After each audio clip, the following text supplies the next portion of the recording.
Hi everyone, today we're going to be doing some of the background for this page from the planner.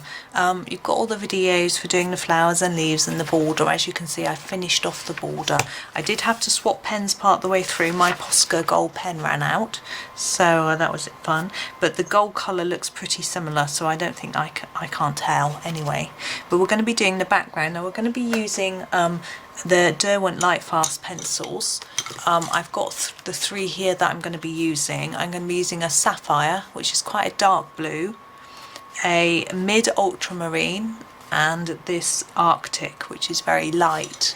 And I'm going to be using the three of them to make a sort of cloudy sky type effect on the page. Now it's unlikely I'll do the whole page in the video because it'll take some time, but I thought I would just show you what I'm doing. Now the reason for the choice of these particular brand is because they blend really nicely and easily. Now I would recommend using something like this, or if you've got Caran d'Ache Luminance or Prismacolor even, something like that. I haven't used the Polychromos or the Ergosoft that I intend to use because they're quite hard and difficult to blend. So what I do is I start off thinking, where do I want a bit of blue sky? So let's just draw some with, this is the darkest blue, so this is the sapphire. So I'm going to just do an area. Let's just do that and make it a little bit darker in the middle of the area and fade it towards the edge. Okay, like that, nice and simple. I could zoom in a little bit for you. You can see it's not particularly neat, it's just a rough bit. And then we grab the lighter blue, which is the mid ultramarine, and we go right over the top of this and start to try to soften it, blend it together. And I'm going fairly hard here, and then I'm going to lighten it as I leave this central area where this sapphire is, and lighten it out. I don't know if you can hear a nasty fan noise from my computer. I'm really sorry if you can. I'm actually exporting a video at the moment and it just goes absolutely bonkers. Now you can see it's quite a defined edge between here and here. We don't want that. So when I finish this, I'm going to go over the top with the Arctic. And my idea here is to try and fade and push all that colour together. So I'm pressing really hard. I'm using it a bit like a blending pencil. Try and blend those colours together.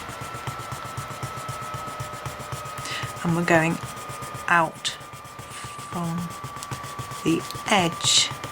Now you can see we've still got a line here.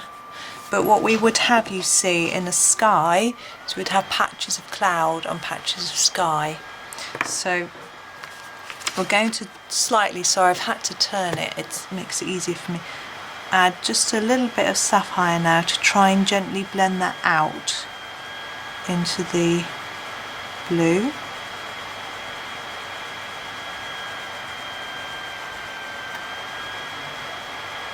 It's really soft. Gosh, my computer is really making a lot of noise. If you can't hear it, I'll be shocked. You see, just lightly.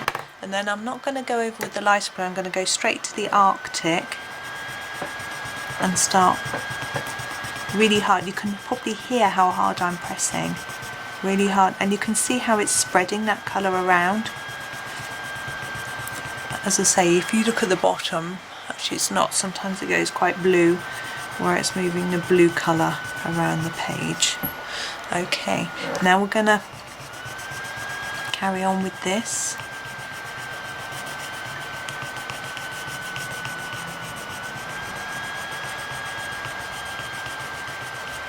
All the way around it. And then we're going to do another patch to the side, or I think we'll do one up here. So I'm going to take the blue all the way up to the edge here and make it look, I have to start to think about what I think the cloud shapes should look like. So there's sort of cloud here, and clouds are usually sort of rounded, so I'm actually going to leave a space like that for a cloud. Do you see? Hopefully, so let me straighten it up a little bit and easy.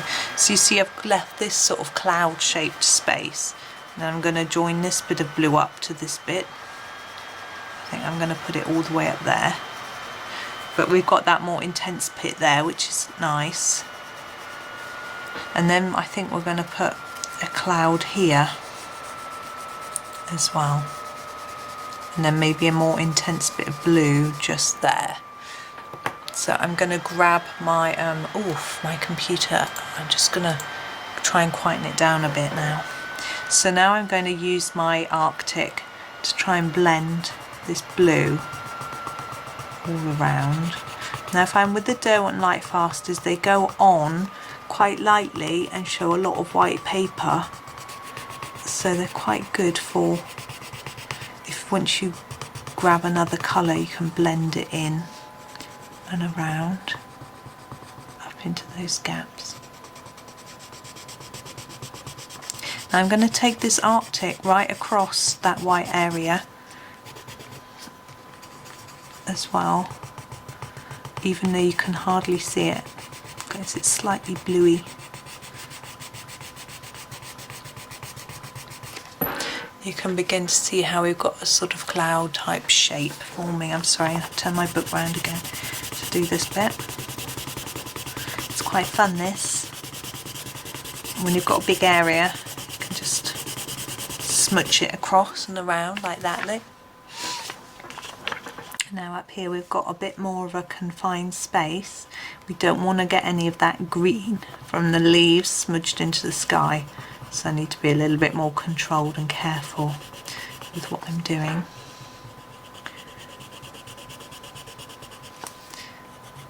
And up here. Now you could just use the lighter blue colour, but I prefer the sort of intensity of the sapphire colour with this together. Okay, so there we are. So I'm just going to keep smushing it until it looks to me how I want it. You can see how I wouldn't be able to do this with the polychromos. It doesn't give the same smushing effect as these do.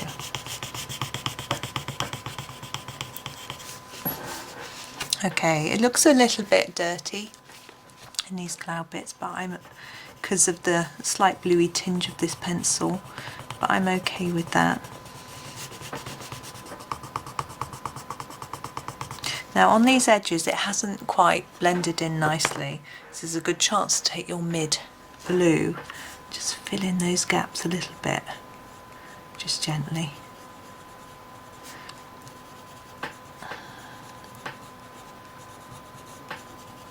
Now you notice my pencils aren't particularly sharp. I don't really want to them to be too sharp because I want a sort of gentle colour, not masses of... Now, got this intense patch, we need to make this patch more intense as well.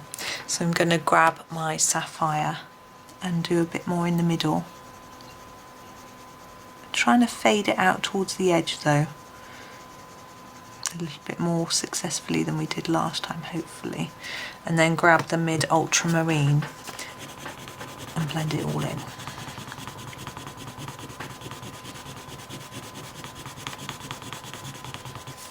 And the shape looks a bit square,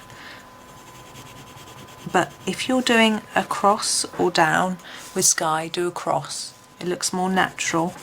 Don't do your sky up and down it, or else it looks like rain, unless you want rain. It looks much better if you do it backwards and forwards, I think. So back to the Arctic colour, and just keep working at it until you're happy with it. It's quite rough and ready, I think. And they're quite fun to do as well. Okay, now this bit hasn't been very well smushed, but we're going to move on to adding more blue here and thinking more about where these clouds are going to be. Now I don't want them all too evenly spaced or things like that. I try and make them look natural. That can be quite tricky. So I'm going to mark that out now with you. Let me just zoom out a little bit and think about where they're going to be, and think if we have one here, because we don't want all of them, all of the blue sky around the edge and no clouds sort of going off the page, or else that's going to look a little bit odd. So put one in there, and continue the blue here a bit, because I don't really want it symmetrical. So put a bit of blue down here, and maybe put a cloud in here like that, and then maybe one here in the middle below that one, and down here like that. We need to try and make them different shapes and sizes as well. So we've got a little one, just a small one there.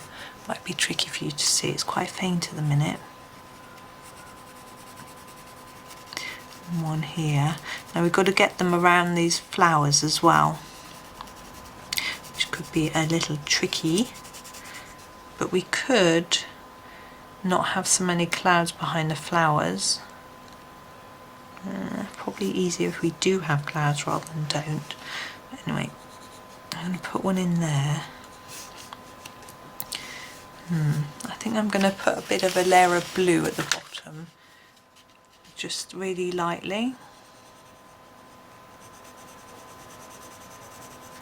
because I think it'd look a little odd if we have clouds right at the bottom of the page. So I'm putting in a light layer of the sapphire, and we'll smush it up in a minute. We may have to sharpen our, oops, I just coloured into my cloud shape. We may have to sharpen up our pencil a little bit, but we'll see how we get on.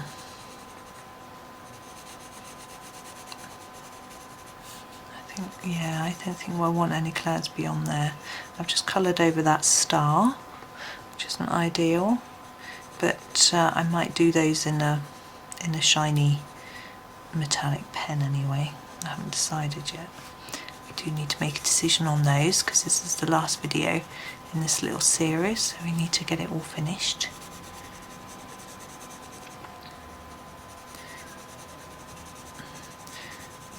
Now I think what I'm going to do with this bit of sky behind here is not smush it with the white, but smush it with the blue to make it a little bit more intense.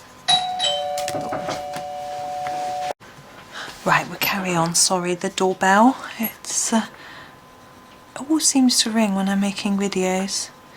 Someone always seems to be ordering parcels and things. I guess we're all ordering a few more things online these days than we used to, perhaps. Soon I'll be waiting myself for a delivery when Johanna's new book comes out. Woohoo! That'll be a very exciting day, I think, for many, many of us. So I hope you can see I'm just gently doing this blue. I was actually tempted to sharpen my pencils while the camera was off, but I thought you might get a bit confused if suddenly my pencils got sharp. Anyway, let's carry on. As I say, I think I'm going to avoid doing cloud behind any of the flowers, just because I think it might look a bit odd, because they'd be quite close to ground. Clouds tend to be higher up. So it's still looking a bit scruffy and messy, but it'll come together in the end. So this is quite relaxing. Just filling in a little bit of blue here and there. And notice I'm only doing a really small amount. I don't know how much you can see. Yeah, you can still see. And that's because it's quite intense, very pigmented pencil, so it's really going to show up. And we can always add more, but we can't take it away. well, not very easily. I've just gone out of the line. There we go. And then this bit.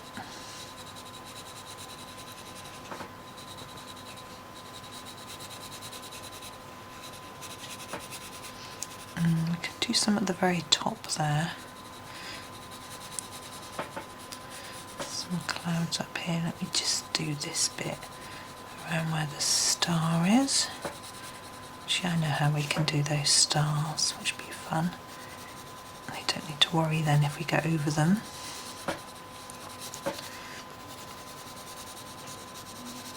There we are.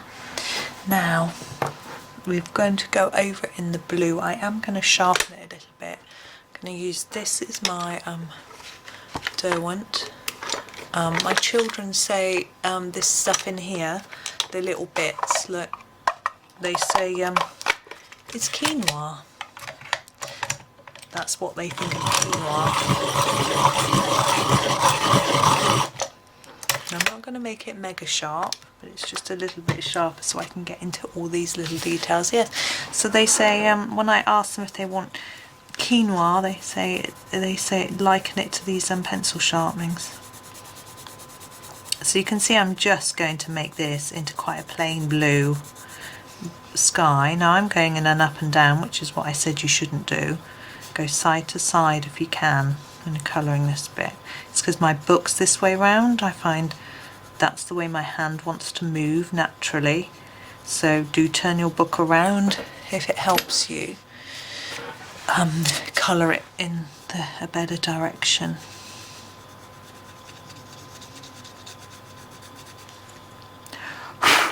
Just notice there's pencil sharpenings all over the top of the page. It's not ideal, is it? So this is just straightforward. We're just basically filling the gaps in with this. So there's nothing. Try and get a fairly even layer. Although, you know, at the top we've got different intensities of blue in the sky. So we might want to do a similar thing down here later. See how it all comes out.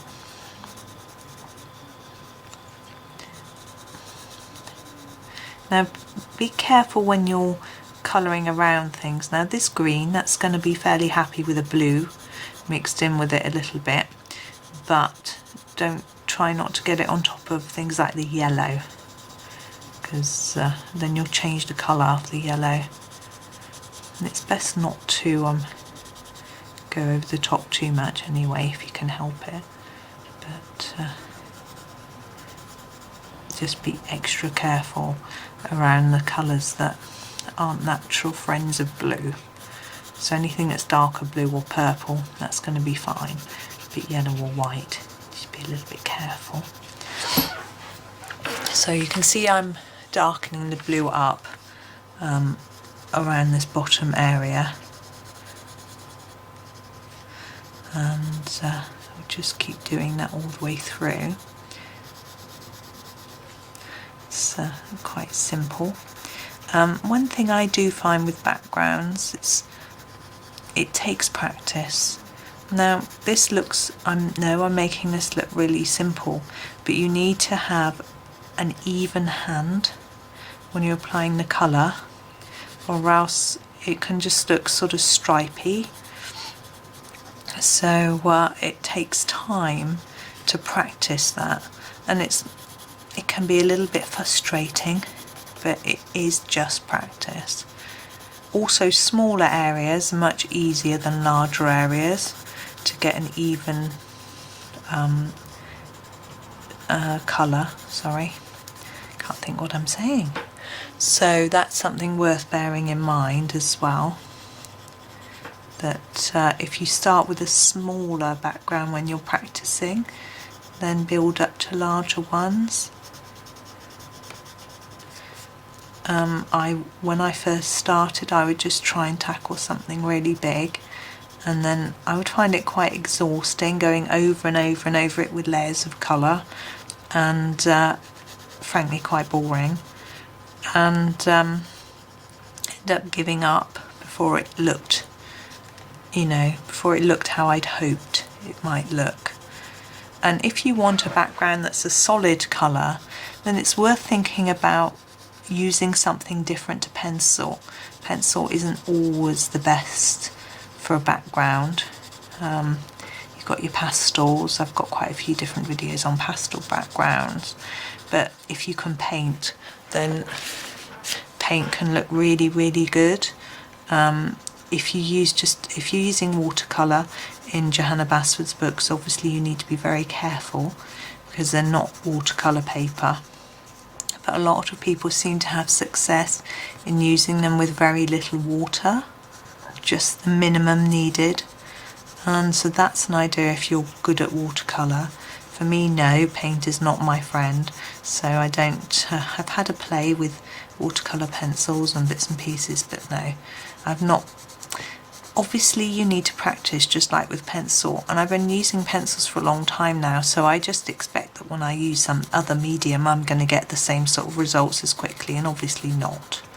So that's so it's sort of, I get impatient and know what I want to achieve, or I've seen a picture on Instagram or something that's brilliant and I want to achieve that, and of course, you know, we can't all just pick up something and be brilliant.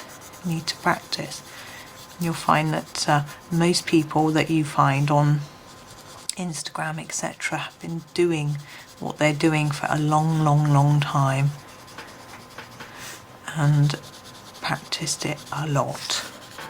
Now, I have been colouring every day since 2015, so I practiced a lot and I'm still learning every single day.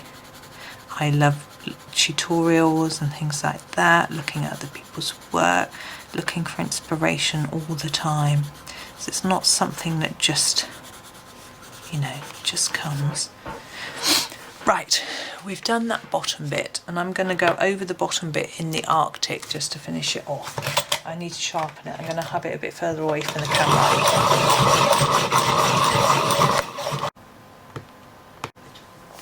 Hi, I just thought that I had been jollily recording doing this background, and it seems like I didn't switch the camera back on properly after the doorbell went. So unfortunately I've done a lot of background here and haven't talked you through what I was doing, but most of the time I have spent smushing it with this Arctic pencil. So basically going round and round and across in this direction over the background until it looks like I want it. So you can add more sapphire, more ultramarine or less. Now what I've done is I've done the bottom part here just in the sapphire and then smushed it over with both colours so that there's no cloud, because I thought it might look a little bit odd. We've done a few patches that are darker so that it doesn't look completely flat, but we felt there wouldn't be lots of cloud behind the flowers. So I felt, as I was talking to myself all that time, and so we've just left the clouds at the top, and we've gone over these darker patches about 4 or 5 times with this to blend them in and to push the colour down a little bit because they're quite dark, just to sort of make them work together with everything else. And what I'm going to finish with is is just to do these stars, and I don't know, I was going to do them bright yellow with a Posca, but I think that's going to be a bit too much, so I'm just going to do them silver. I'm just going to find my silver Posca, which is this one. This is what I used before. I'm not going to zoom in because there's a lot of them. Now with your Posca, before you use it, you should shake it with the lid on and then pump it on up and down the nib that goes in and out. You pump that up and down on a piece of scrap paper to get the paint flowing. I haven't done that because I've used it recently enough to know that it's already primed. Don't pump it up and down on the page that you're working on, because you'll just get a big blodge of paint. Don't shake it up without the lid on. I have done that stupidly, having already been warned by somebody not to do that. I still managed to do it, and I got splatters of white Posca all over my keyboard of my computer, which was great fun. So there we are. So there, I'm sorry about the video not working properly, but hopefully you've got enough information there so that you can have a go and do your own sky background. Thank you very much for watching, and happy colouring.